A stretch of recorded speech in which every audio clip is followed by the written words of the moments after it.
anybody has any questions, we would start by talking about the article that was in the newsletter about pay to play and how important, I mean, not pay to play, play to earn. It's the opposite way. I've been doing editorial divide stuff, so I get those mixed up. But, anyways, it's about the idea that you can play certain games and earn money, well, earn crypto for playing these games. And it was a really interesting story that this lady had. Carlos or Mariana, did you see the article and did you want to add any thoughts?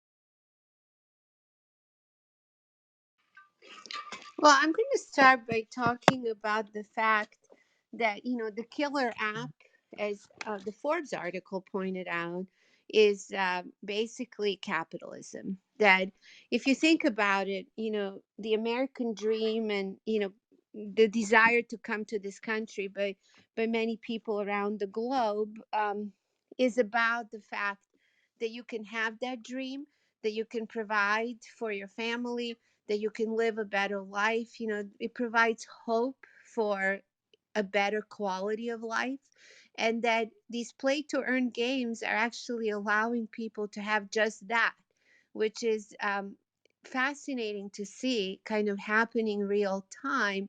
That it is about providing value to your family, it is about providing hope, it is about providing education for your kids, and kids providing education for themselves, and better lifestyles out of playing these blockchain and crypto based games. That to me was the most fascinating takeaway. Yeah, I think so. I think when we talked to Anne a few weeks ago and she was talking about her kids, she said, my kids are not willing to engage in entertainment anymore unless they get paid for it. They see their attention and their time as a valuable commodity and they expect to be rewarded. And I think this is a big shift that we've seen in the entertainment space. And I think part of this comes out of the pandemic and the fact that people have sort of looked at their lives and what they're doing, and more people are interested in earning money on their own terms and not with a traditional job. It's also interesting to look at, some of these films that have qualified for the Oscar nominations this year from all the different countries around the globe. And I would say one after another, and a lot of the films are focused on kind of surviving and thriving in the new environments. I mean, I look at something like Flee, which talks about a family from Afghanistan, fleeing the country to escape, the war, and going to Russia, and then trying to kind of escape to Sweden and the U.S., etc. And it was really interesting to see that there was this migration of trying to keep your family intact, keep your family, well off, and then putting your family into an environment that allows your family to thrive. And then there's a film from Switzerland about a gymnast from Ukraine, which she's part Swiss and part Ukrainian, and she was recruited by the Swiss team, and her mom, who's a journalist in Ukraine, sends her out to Switzerland to save her from all of the uprising that was happening in Ukraine, so she can have a better life, so she can win, continue to win medals, etc. And then there's a kid, from Sweden going to Italy to play for a soccer team. So there's so many films this year nominated for the Oscars where people are seeking this sort of, in search of capitalism and better life. And then many people are just finding that in the crypto space today. I would say one clubhouse after another. It really is about that. It's about wealth transfer, ability to have a better life, ability to have better quality of life. And I don't think that's ever going away, entertainment or not, right? This is staying with us. I personally find it, really exciting to see the different companies one by one either take stands against blockchain and NFTs or ultimately, want to integrate them into their systems. And let me give you a perfect example. So, just recently, Ubisoft, one of the largest or one of the main players in the gaming space, basically released their NFT platform. It's called Digits. Basically, they are doing now NFTs within their gaming to try to generate revenue. But we know on the other side of things, there's EA, right? And EA owns Steam, and Steam is the largest PC gaming platform. And they will not allow blockchain games or NFTs. They've been banned from their app store. So it's really interesting to see the dynamics of these companies, just from a personal opinion, how they're going to fight for the ROI and the return on investments. I don't know if EA will eventually fold, but I'm really excited just to kind of see what happens in the space. They really dominate the sports player space. And to be honest, they've lost out on not getting the major brands. NBA now is with Dapper Labs, NFL is with Dapper Labs, etc. They don't have the licenses. So let's see what ends up happening, in the NFT space. There's definitely going to be a lot of money thrown into it on both sides to see who wins.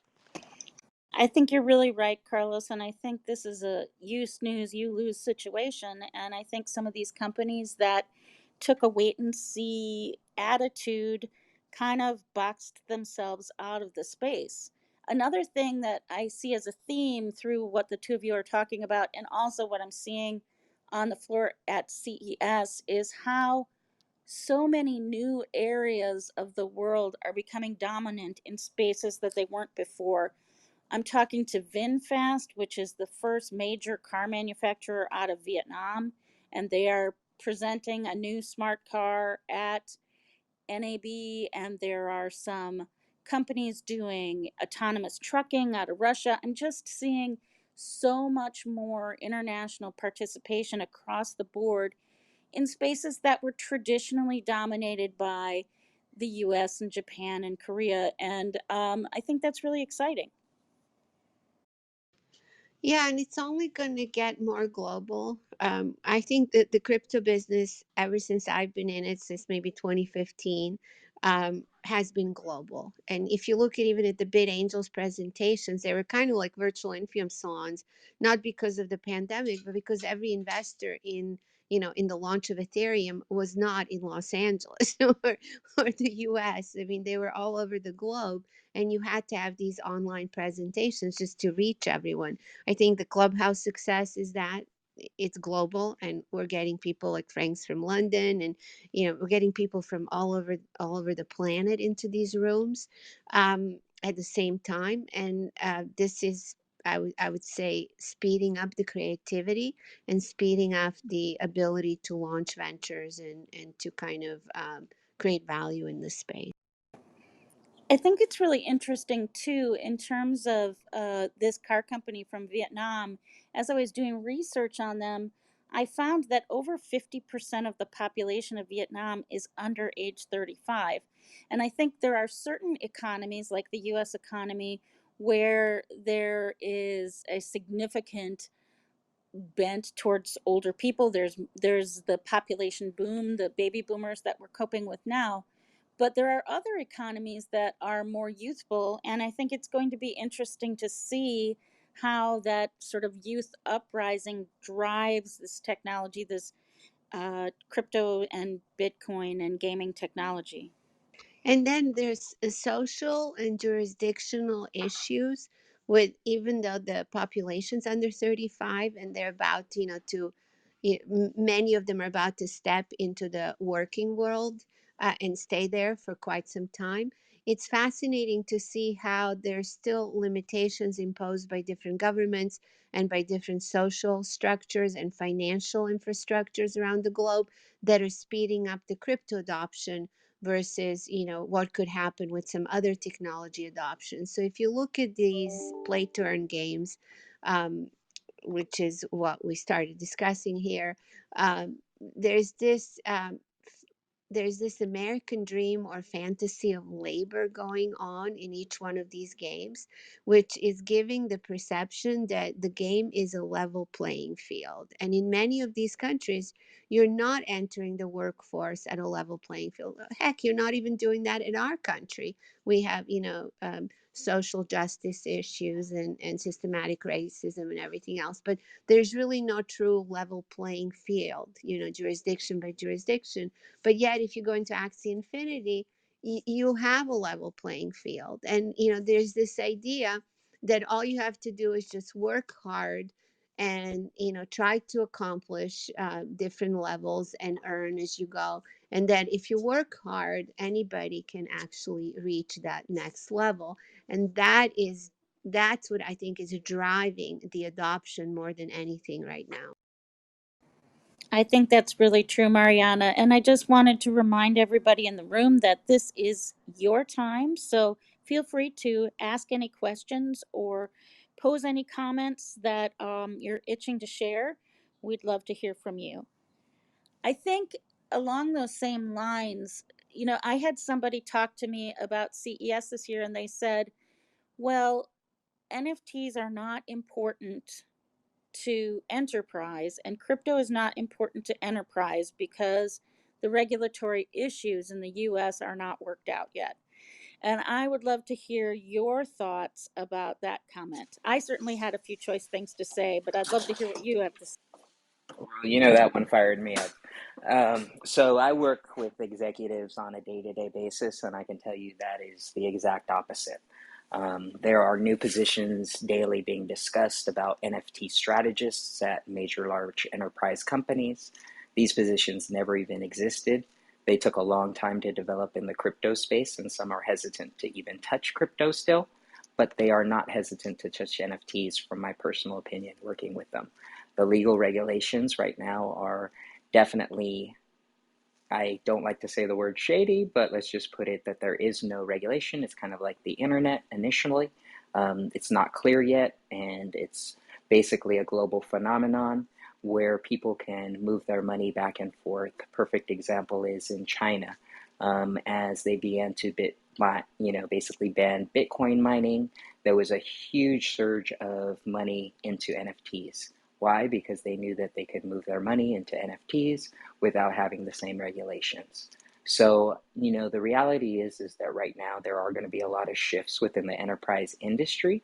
And I know that that's really the focus, but there is a lot of money that's also going to be going into these enterprise players, specifically because they know that there's ROI there.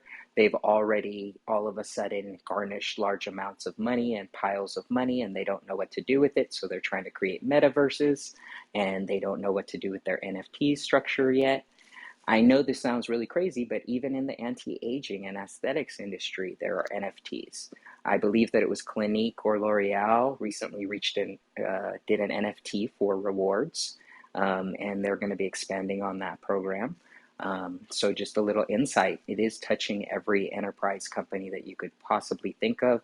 It's going to be their choice if they want to get into it because of the regulation. We do know that there's a lot of red tape, but in my personal opinion, I see a lot more action, specifically with discussions about integrating NFTs in collectibles, rewards programs, etc.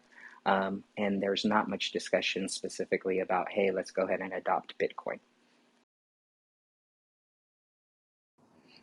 In our newsletter just this last week, there was a discussion about Adidas is entering the metaverse in partnership with a couple big NFT communities like Board Ape Yacht Club and Punks Comic and G Money. Carlos, I wanted to ask if, in your opinion, is enterprise more focused on branding opportunities at this point while they're waiting for the regulatory issues to sort out, or are they really looking at it as a revenue source, as a source of income moving forward? Here's the thing, when any CFO hears or any board member hears, hey, X company has generated X amount of revenue or new ROI from a new channel, a question comes up directly to the CEO. Hey, what's going on? How come there's billions of dollars being flown around this world right now and we still haven't tapped into it? It's part of their jobs to identify quickly and ultimately make changes in their strategy if they see new money coming in. And perfect example is a world currently in COVID state. Digital basically adoption of any items that could be sold is hot. Let's just put it that way. Anything that you can create with a digital campaign that ultimately can tie in consumer loyalty when rapidly consumer loyalty to brands is dying because they don't have the option, to have people walking through brick and mortars every single day, or really there's so much also things going on specifically in the internet and retargeting with algorithms that they're so targeted that a lot of times, those brands never are featured on your ads. So it's kind of funny. You can think about it like this, right? There's companies like Colgate and that probably is one of the, the huge budget, right, for marketing. And have you ever seen an ad on your social media for Colgate or for toothpaste? I mean, I personally haven't. So P&G and all these major companies are competing and they're losing against algorithms.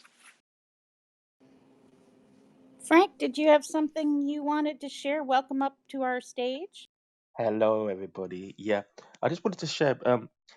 I have a nephew that is about 8 years old, and he was born into what he would class as NFTs because since he's used his mum's phone to play games and he's seen all the accessories in the games and all these different things in the games, he's basically grown up understanding what NFTs are even before NFTs. So, um, from what I've known, especially from being in the music area myself, is that when it comes to the youngsters, young people, children, they are more likely to adopt this type of thing because once there is any kind of digital asset, they see the value in it first, and that is where most of the especially in the entertainment industry, most of the music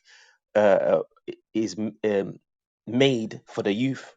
So once they get involved, they are more interested in those digital assets, digital trainers, digital skins for their games, and especially with my nephew, he's more interested in getting skins for his games and playing these games, and I can see why the actual NFT realm is growing and is going to possibly grow much more with the youth getting older because they were literally born into it.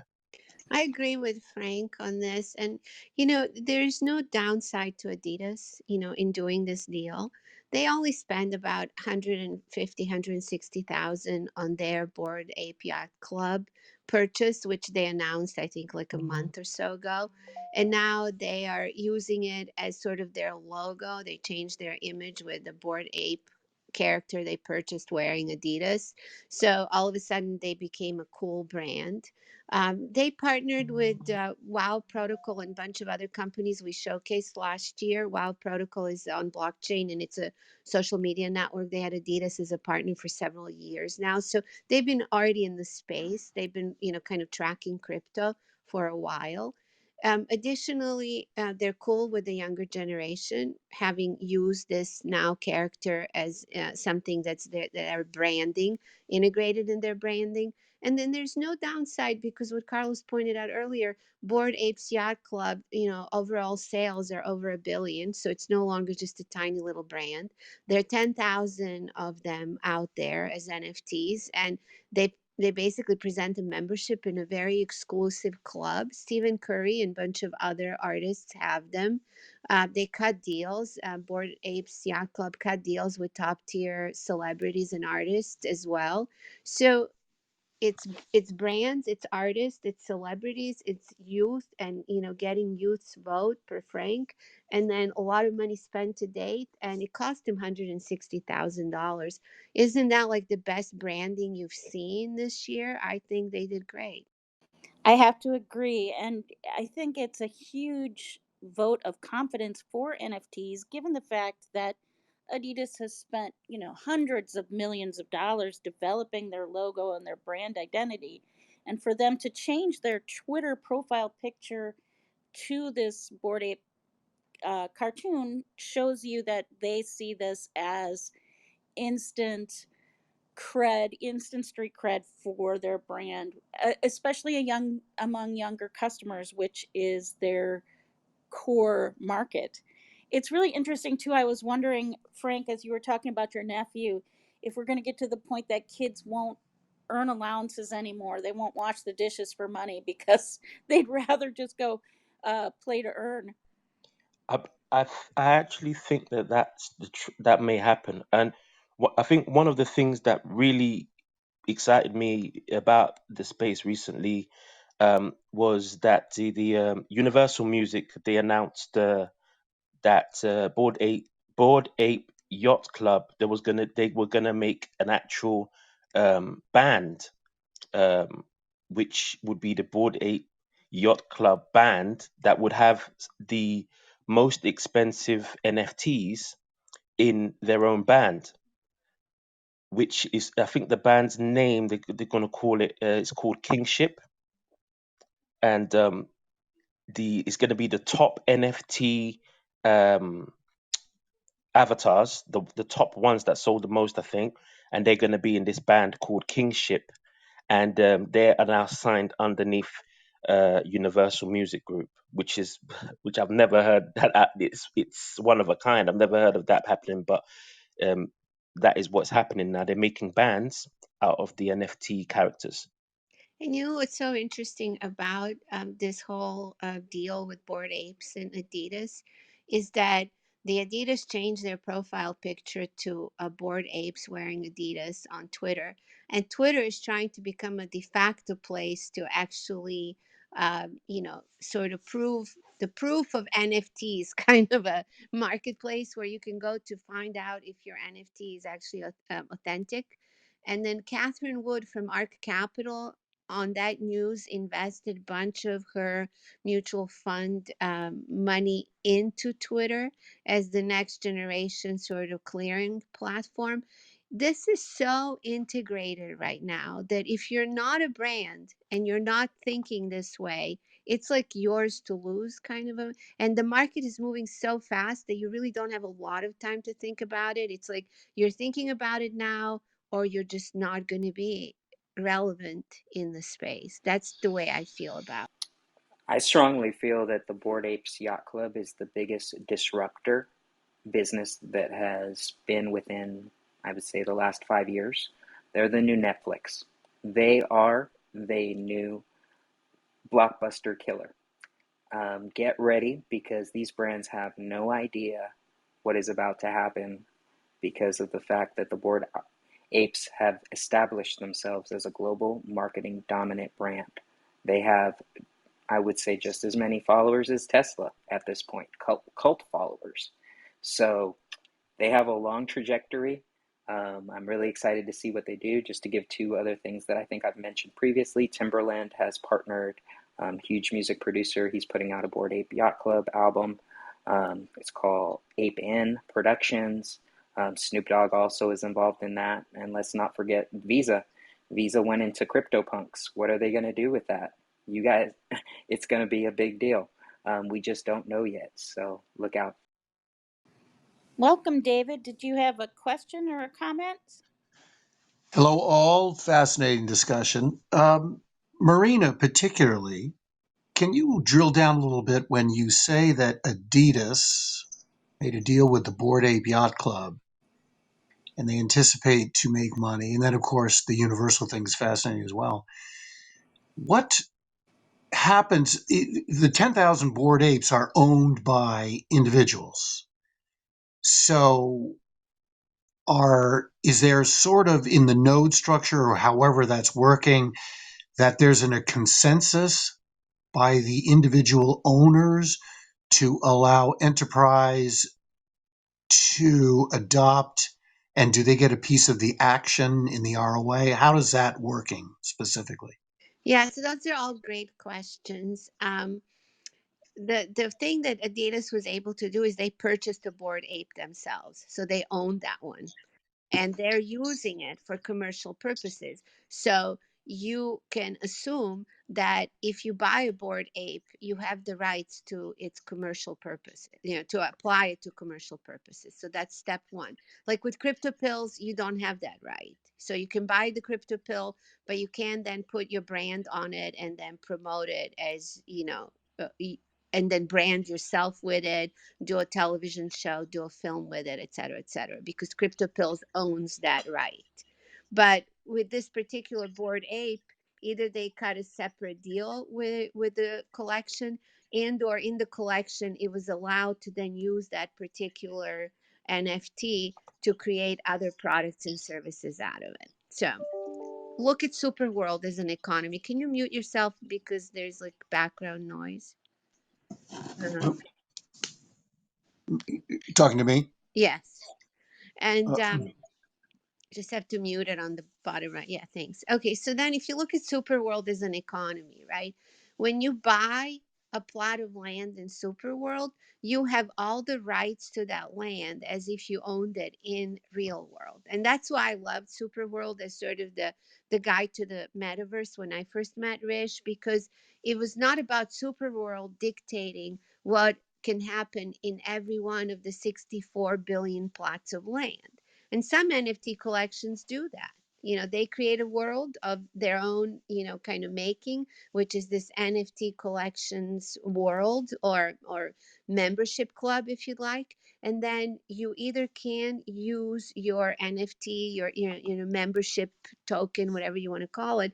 You can use it to create other businesses with it, or you can't. So in Superworld, you can create any business on your plot of land. You can mint and you can create an NFT marketplace in Superworld on your plot of land, and you can charge other people fees to sell on, through that marketplace. You can have screenings, you can have exhibitions, you can have all sorts of things. You can do anything you can do in real world in that world, and you would earn the revenue of that particular endeavor. I feel that some NFT projects mimic that. So with this Adidas project, you're actually mimicking that ability to use your board ape to, strengthen your brand and create commercial products out of it. Does that make sense? so in the case of Adidas and other individual apes, if this one ape that they bought makes a ton of money on some project or whatever they're promoting, can another board ape get in on that, or and where does the collective come down on how much you can and can't do with that? And I say this in concert with I've had several conversations now with different people that now they're really only looking for those NFTs that can be exploited, because a lot of them don't allow, a lot of the creators won't allow you to derivatives and whatever kind of actions you might take. Yeah, that's exactly. I'm not a board ape expert per se. We were just commenting on this relationship with Adidas today. But you have to look at the smart contract, and each smart contract is different. And as you're buying your NFT, don't assume that you can use it the way Adidas used the board ape, right? You have to read your contract. And this is why, working with Monax, I was really excited because you can literally add any legal contract with any licensing and business rights associated with it to the blockchain transaction, because smart contracts as they're developed today are not very evolved, as the contracts we're used to seeing in entertainment, for example. So that is a very good question. It is really all about reading that smart contract as you purchase your NFT, if you're actually going to be able to use it to build a business with it, and or brand your business, and or co-brand your business with it, etc. And this brings me to a thought that, because I'm working on something now, researching into and working with some partners, evolving smart contracts. So going forward, could anyone who's doing a 10,000 drop board ape type project, could you start out in one way where you limit the usage, where maybe down the road you can change or adopt something else because they're already out there? What do you think You about have to that set it arena? up front, I believe. You have to kind of set that intention up front. So I just looked at the Board Apes Yacht Club for you, and basically, this is kind of fascinating, but their NFTs are granting unlimited rights to commercialize the underlying Board Ape associated with a particular sale of an NFT from the collection, which even includes the right to make derivative works from Board Apes and keep the profits generated. So the Board Apes are not taking percentage of those profits, which is an interesting way of setting up a collection. And yet it's challenging for Board Apes to grow as a business just from the collection. They would have to create separate entity to do all these business deals with. Yeah, so it is really a very complicated business development game. I've done business development for 2+ decades of my career with probably every broadcaster on planet Earth for Wimbledon, live rights, which was as complicated as a deal as you can imagine. Like who's co-branding what, who's promoting what, and how, on what platform, etc. That's what's going on here. You have the very complicated business development structures with these NFT drops, these collection drops of 8,000, 10,000, where you as a company or the group of individuals or the organization that's dropping the NFTs really have to think through, who can do what with this NFT and why, and how are you going to participate in it and why, and what is your legal exposure to it and why. So it's not it's not just the profits, it's also like exposure involved in it, and it can get quite complicated, which is why I really love Superworld's setup. Um, because Superworld allows you to create your own business, and they're hosting you almost like an operating system. Board Apes is not the operating system. It's basically handing off that NFT to you as a company, Adidas, or to you as a person, David, and then you do with it what you want to do with it. So there's very little overall strategy involved. Well, now this is fascinating where we're getting into this discussion, and Carlos, I'm interested to hear from you too. In going forward in the future, like Adidas could create their own collection, Yeah, and they could manipulate then the entire structure, whereas they've just kind of bought into Bored Apes to kind of utilize that. But going forward in the future, do you see where companies will now see that if they control the NFT collection, then they can exploit it to their maximum ROI as opposed to individuals creating collections and trying to stay in that loop? yes, 100%. You are spot on what is going on. Let me give you a concrete example of what you're talking about. So, Bored Apes Yacht Club, I think their first major license was with Arizona Iced Tea. Arizona Iced Tea, basically, there was a former employee that worked at Arizona Iced Tea who ended up buying a Bored Ape.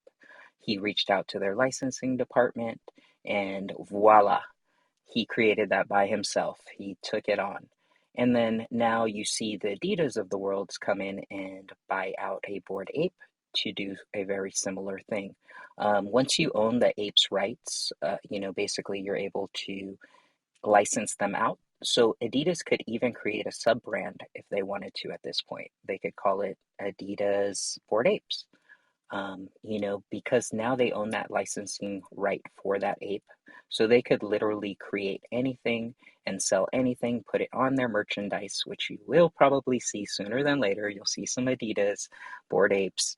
Um, I think that you're spot on. These larger companies will come in and try to buy out a lot of these collections because they have a lot of value already. They have a lot of marketing power and dollars that even if they spent $1 million today, tomorrow they could not garnish the same amount of marketing and publicity as if they were to buy a Bored Ape and use them tomorrow on one of their assets. So I think that people are strategically thinking that way. I don't think that these companies are going to allow these individuals ultimately to own these assets for large amounts of times if they think that they can ultimately make more money out of them. They will buy them out. I like to think of it, and definitely it's not the same, but think of a Bored Ape NFT kind of like a franchise. And please, it's not identical. So, I want to be clear, but I kind of think of it that way. So I like to tell people that.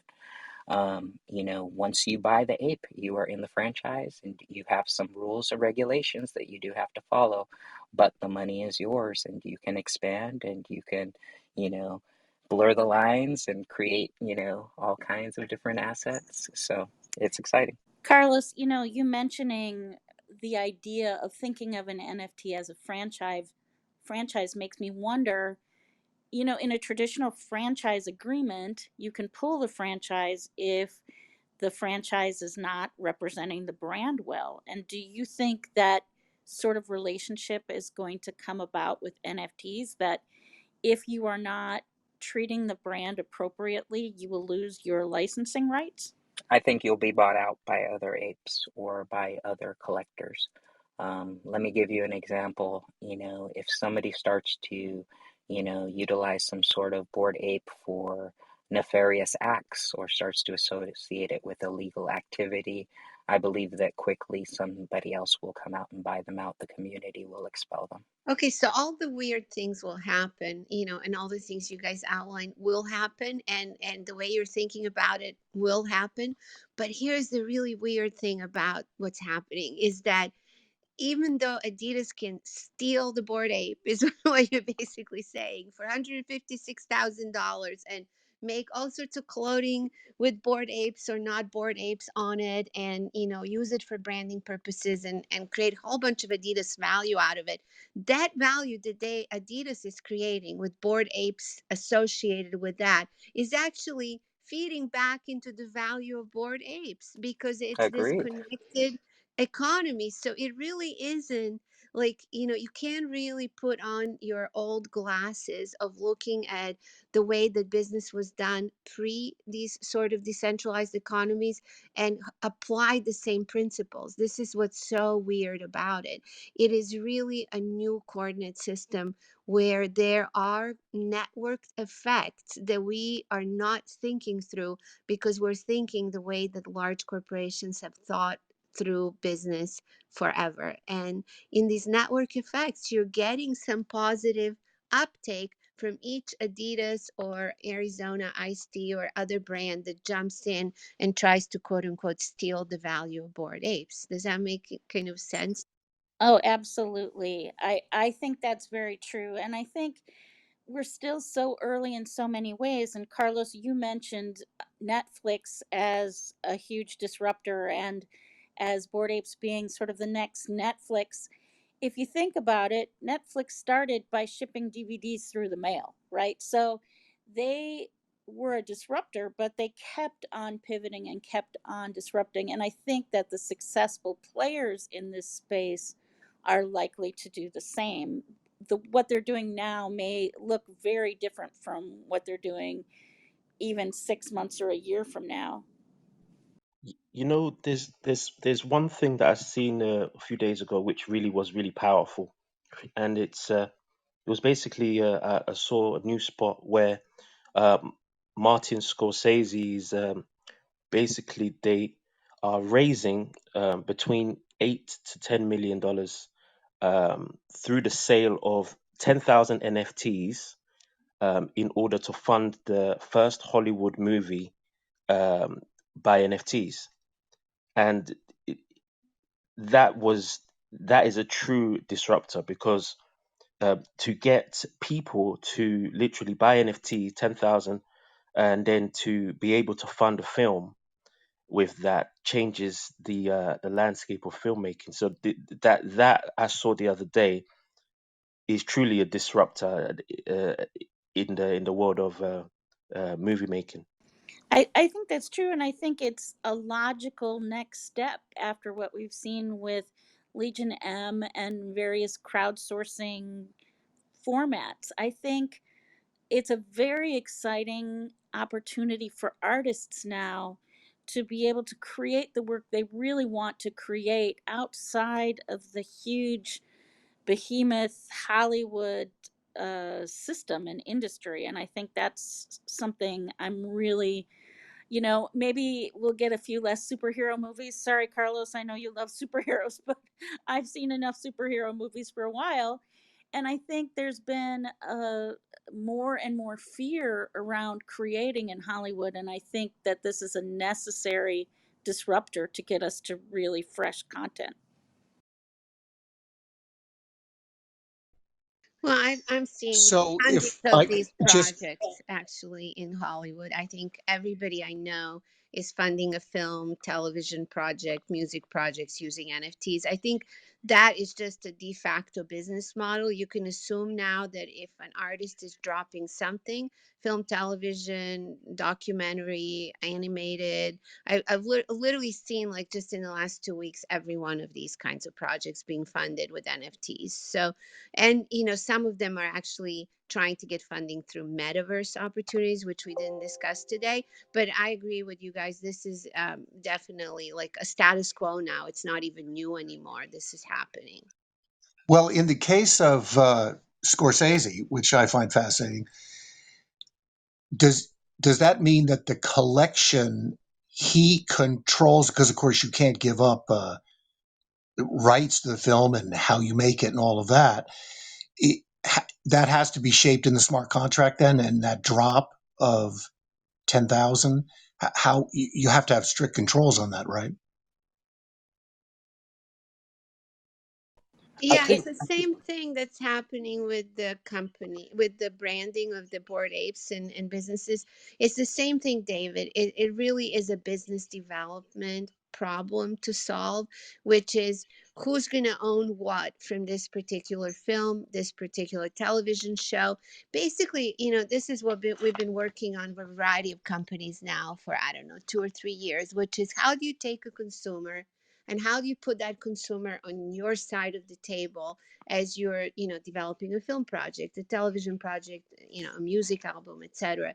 And how do you then let that consumer participate going forward in an engaged way, because they are part owner of that project, of that economy. That's really the business model that's fast developing in every area of entertainment. So in the case of a film, in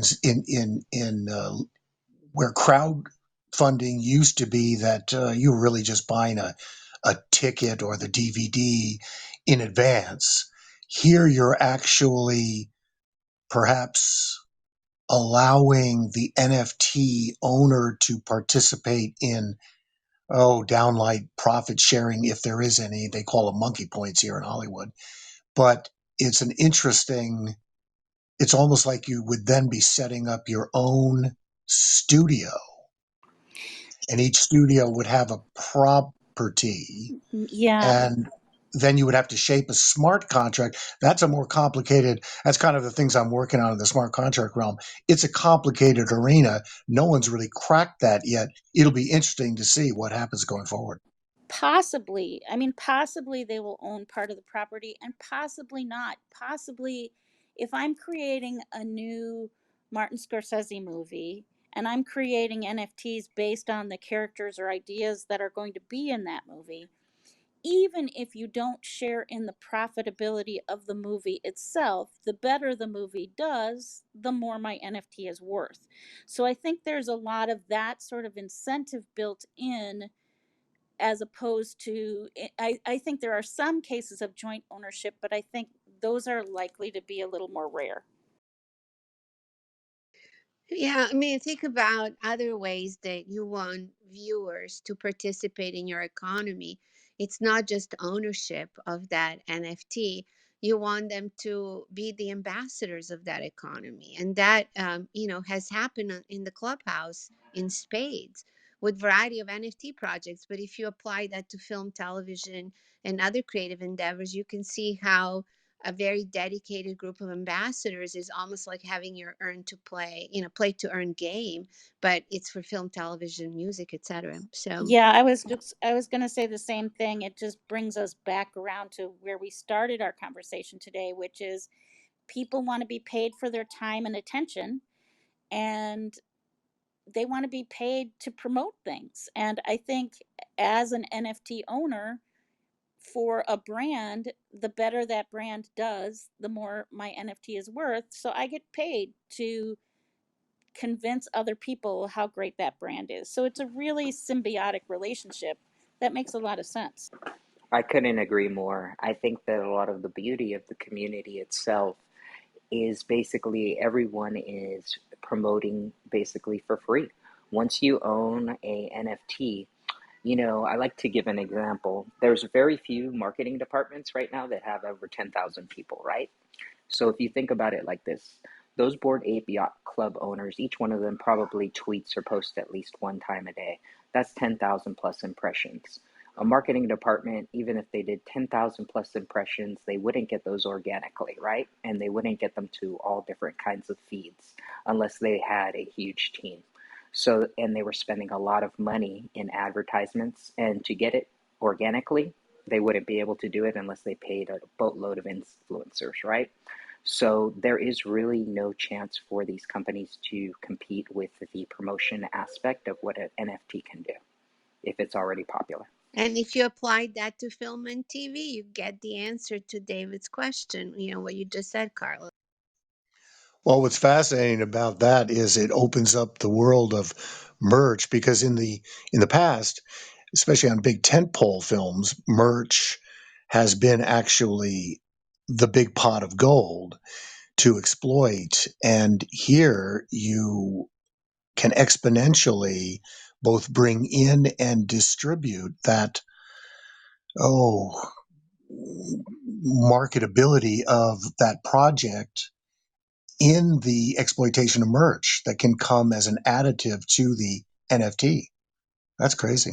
Yeah, so when we did Wimbledon Live, with Ness Pairs, which is a third owner of Tencent, I started out with having no broadcasters, and there are about 120 broadcasters globally that show Wimbledon on television. Like here, it's NBC and ESPN, and Canal Plus, Canal Sur, in France and Spain, and Eurovision all over Europe, etc. And so none of those people really were excited about having Wimbledon Live. So Wimbledon Live had 30 days of linear television. Like you can sit there and for 30 days without sleeping, eating, or doing anything else, you can see all the different matches in Wimbledon. On NBC, there's about 6 hours, maybe 10 hours of semifinals and finals. And ESPN may give you quarterfinals and semifinals. That was all that was covered on television. So you're looking at maybe 10 to 20 hours versus 30 days. So when we cut deals with the broadcasters, we try to get on air mentions, we try to get promos on air, we tried to get all that online and on other platforms at a time, and then create this network that was promoting Wimbledon Live because no one's heard of it before, right? Here you have that going on with every person watching that program. It's not just the partners, it's not just the networks, it's not just the original, the club itself and the suppliers of the club. You're now taking every person and bringing them on the same side of the table like we did with Wimbledon Live. So you're weaponizing a whole generation to invest in you, to own something that's, for them valuable at a brand level, to then, earn revenue from it if they invite their friends and promote it, et cetera, or they do other functions in that economy, and to basically be part of your production. That's the value that we haven't fully explored. If you were to revisit that now with Wimbledon, would they be down with that? I think they would be dropping NFTs, right? And just like any other project, that would be the plan for them today. And What? They were But never what I mean is, down with what we were doing, David. I had, I had the head of sales of television, for IMG yelling at me and Sportel because we were doing that, and so not every division of an incumbent is going to be excited that we think we should be dropping NFTs with Wimbledon Live today. You know what I'm saying? But that's where it's going. well, sure, because that's a staid kind of uh, uh, front face, yeah. But it's fascinating because you could, in fact, back to the creating programs, if you had this all as a strategy, so that the NFTs really became a marketing arm, if you will, and then an access into merch. It's fantastic what could happen with the right minds and the right hands. Yeah. And it's not even merch anymore. What you're creating is, you're saying you're interested in Wimbledon. We'll make you part of the Wimbledon economy. I mean, how valuable is that for a fan of Wimbledon? It's like amazingly valuable. I can't imagine anything bigger than that.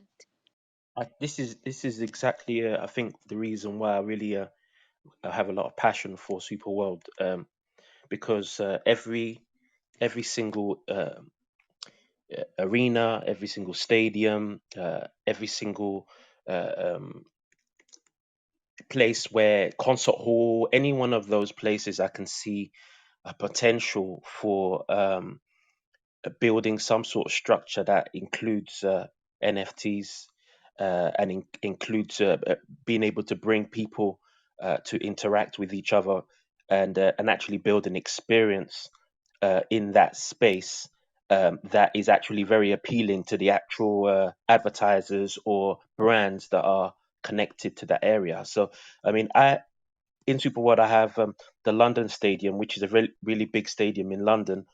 That is where the Olympics was in 2012, and there is a lot of potential when what I can see for um, brands being able to see how augmented reality and different kind of technologies is used for whichever sport is happening in there, and that usually will be the catalyst for other stadiums to take note and maybe follow suit. So I really do find it a very interesting, um, especially being able to build on the real world different experiences that include those big names. I forgot, Frank, you own all those different sports venue rights in Super World, and you're working on your business plan, right? I I am, and I'm very much interested in the world of entertainment and music. So being able to incorporate, being able to literally put out what it is that you want to say, whether it's music, whether it's podcasting, whether it's streaming, whatever it is, and being able to tokenize this and showcase it to other people where they can actually incorporate that within their experience in augmented reality.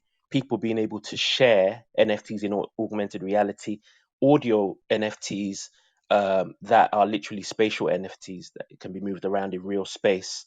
Um, that really excites me because it's a different way of actually seeing, of actually consuming entertainment, and especially within the augmented reality space, having avatars, being able to perform, being able to literally have a clone of yourself in augmented reality performing where you are, and then actually being able to superimpose somebody else performing where they are in your living room, and then actually buy the NFT with them performing in your living room. That's the type of reality that I can see. So, Frank, questions for Frank and for Marina. In Frank's case, so Frank, you own or you're a part of a group that owns in Superworld a stadium. Um, I purchased quite a few plots of land in different stadiums. So, but main one was the I've got the Madison Square Garden. I've got a few plots in there, and I've got some in the Barclays Centre and also the London Stadium in Okay. London. And Yeah. Okay, so we have to close it today. Thank you for all the questions. Frank, I am delighted with all your ownership and looking forward to what you're going to create there. Thank We ran out of time again. We only do this for an hour. So let's continue this discussion tomorrow at 1:30 p.m. And if you want to join us at the virtual Infiom Salon, it's tomorrow at 12:30. And we look forward to seeing you all there. Thanks, everybody. And thanks, Frank. You and I need to talk offline, I think. thank you so So much, excited. everybody. Thank you, Jeanette. Thank you, Thank Mariana. you, Thank you, Carlos. Carla. Thank you. Thanks, Thank you, everyone. everyone. Have a great holidays.